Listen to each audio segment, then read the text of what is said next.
Today we're going to talk about why suppressing your anger can lead to more nervous system dysregulation. Suppressing anger increases nervous system dysregulation, and it can lead to things like shutdown, freeze, and even burnout. Your nervous system is wired for fight in response to a threat. So mobilizing energy is released from what we call our sympathetic nervous system. And this surge of survival energy is actually what compels you to take action. This is a good thing. It's not something that we want to squash or shut down. So let's have a look at what happens in the face of stress in this picture here. So the very first thing that happens when we face a stressor is this blue line here, which represents our vagus nerve or our vagal brake. It's inhibited. So it drops out a little bit. This means it's like the brake on our physiology comes off. And if the first thing we might feel is that our heart speeds up, and this is in conjunction with mobilizing energy from our sympathetic nervous system being released. And so we'll feel that mobilization come into our system. If it's flight, we might feel ourselves hurry or speed up or need to take action. We might even run or get out of the way quickly. But if it's fight, we might feel tension, anger, and we might actually move towards whatever the threat is. Now, let's say we deal with that threat. Maybe somebody oversteps a boundary and we say, actually, no, that's not okay. And then afterwards, we will notice that that activation comes back down and we return to the same level of activation with our sympathetic nervous system that we actually had to begin with. So we've recovered completely. And we also see that there's a rebound of our vagal brake and it returns to normal. So we complete that stress response cycle. So if we face a stressor or we feel that fight energy come into our system and we're not able to actually act on that urge or that instinct, we may find that we don't actually recover fully from that stress activation. So here we have the loss of the vagal brake. We have the spike in that sympathetic stress reaction. So let's say this is our fight energy, but we have a failure to completely discharge that sympathetic activation and we don't return back to our starting baseline. So we see that our nervous system has become retuned more towards responding with this mobilizing energy, or there's more in our system. So in the case of fight, we actually may respond with more fight activation when we face stresses or get triggered. And you'll also see in this picture, there is this diminished vagal brake. Now the vagal brake is what helps to keep the sympathetic energy in check. So it acts like a bit of a container to say, okay, yes, let's let some of that mobilizing energy into our system so we can face challenges, meet demands, but also let's make sure that we're responding properly, not flipping our lid or reacting in ways that don't serve us well.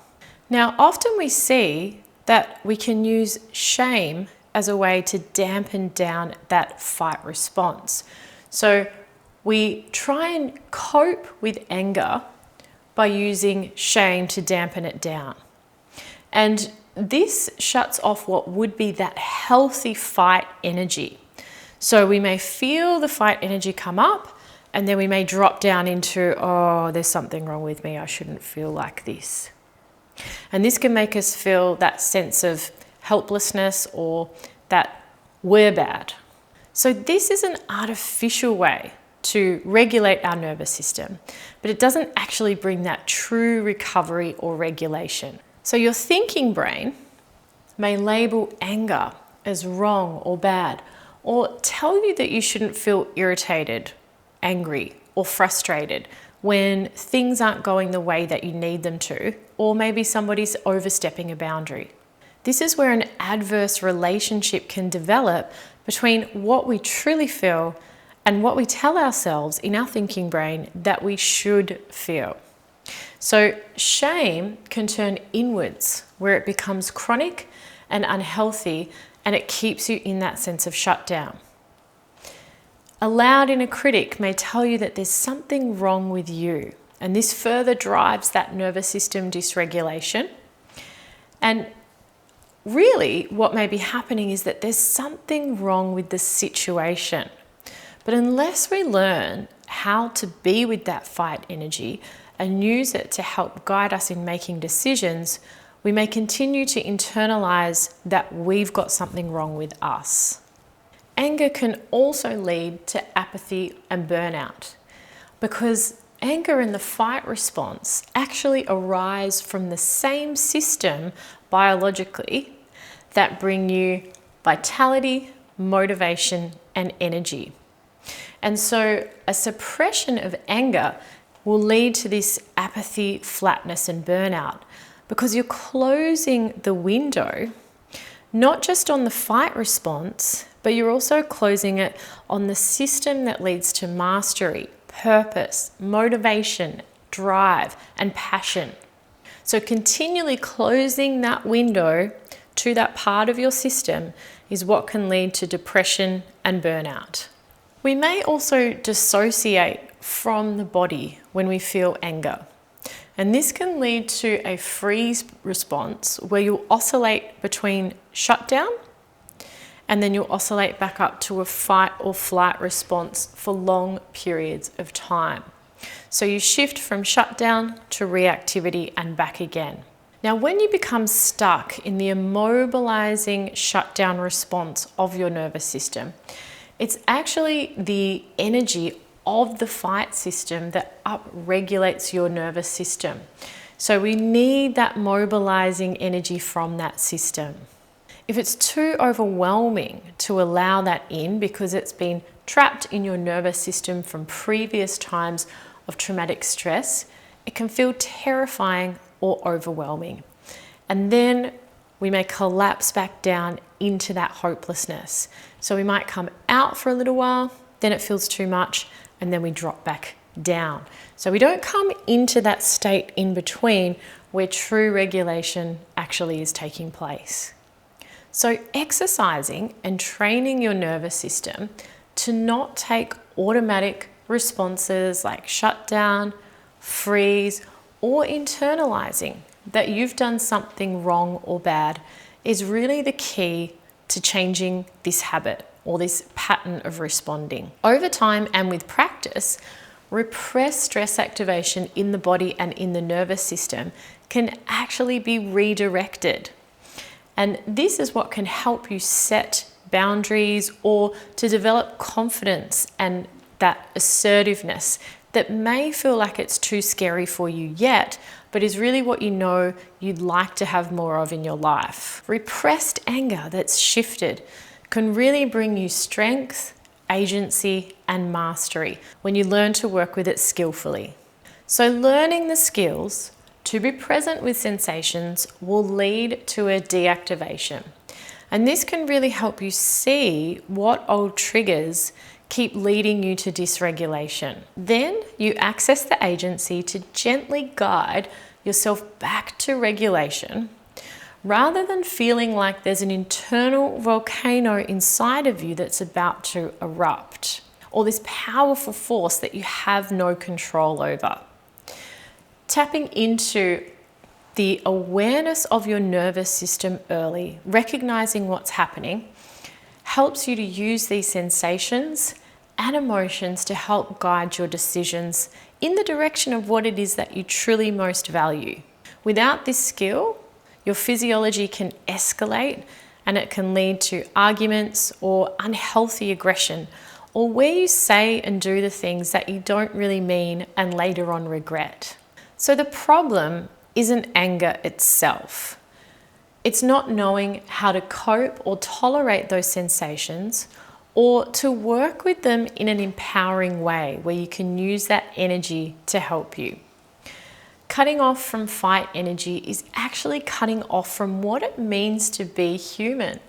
This is where that robust energy really comes from.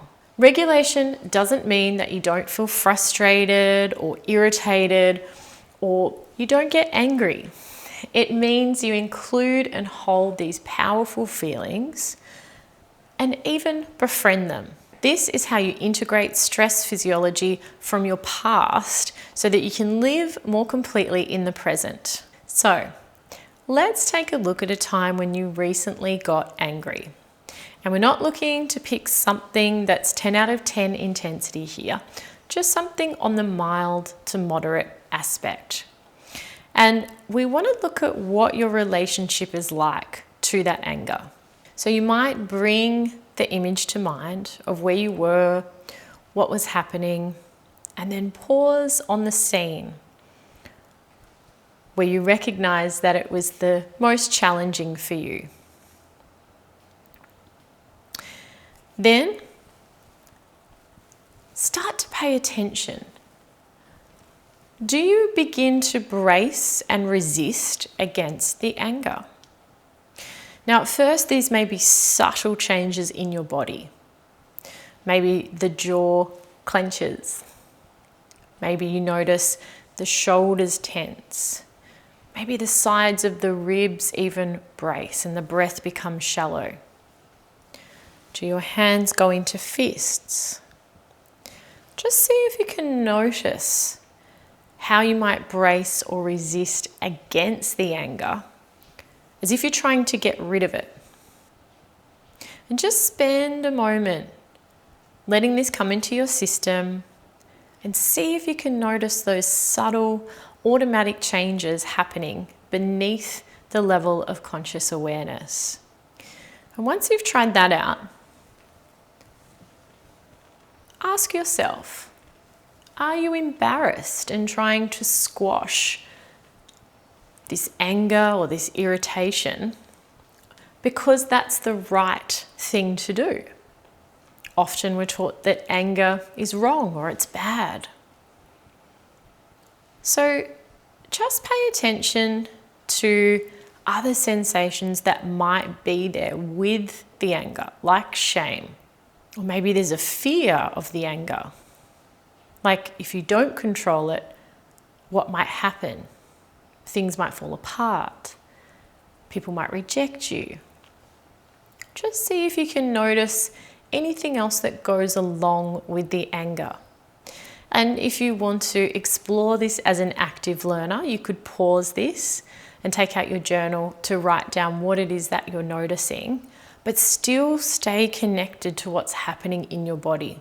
Next, do you notice that there might be a sense of collapse in the body?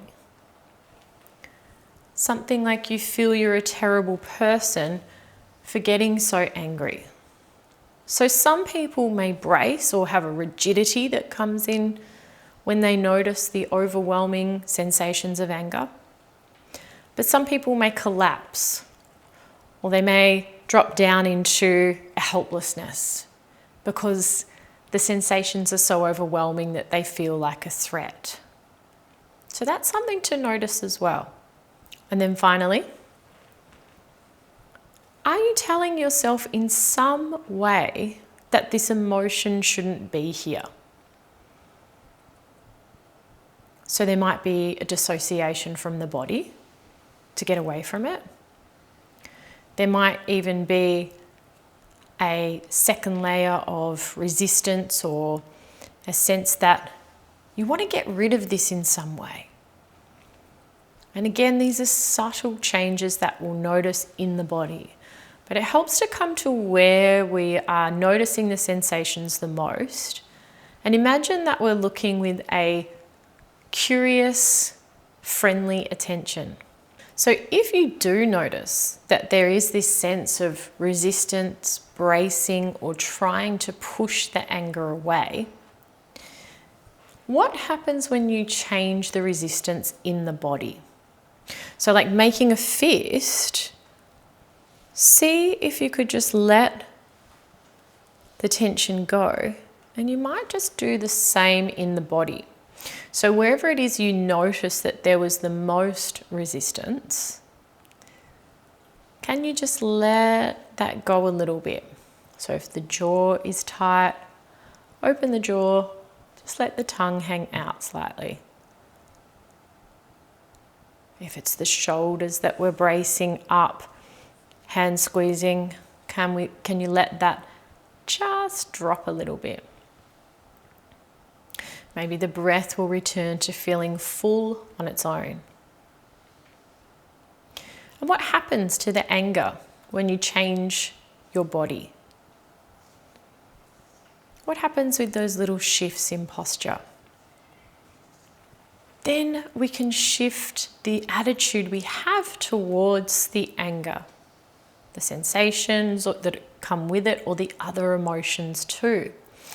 And we can do this in our body by having a sense that we're allowing those sensations rather than having that resistance, which increases nervous system dysregulation. But we can also use this as we might mentally whisper different words and see what effect this has. So trying, I allow my feelings to be here. I lovingly accept these feelings. Yes. So we're not saying that we accept what's happening and we're just submitting to how things are. But this is allowing feelings and sensations to be that this is the reality of our situation. This is how it is. I surrender to the truth of how I feel. So you can experiment with these different words to see what effect that has on the sensations and on your nervous system. So if you do drop down into shame, can you embody assertiveness or confidence? So the urge you may notice in your body is that you want to collapse, drop your head, curl up in a ball, give up. But the invitation is to try doing the opposite. And you may even do this by imagining your favorite wild animal and even getting up to move and allow that energy into your system. So let's say you were imagining one of the big cats. You might feel the power through your shoulders, through your upper body, this strength. And you may even move around like that.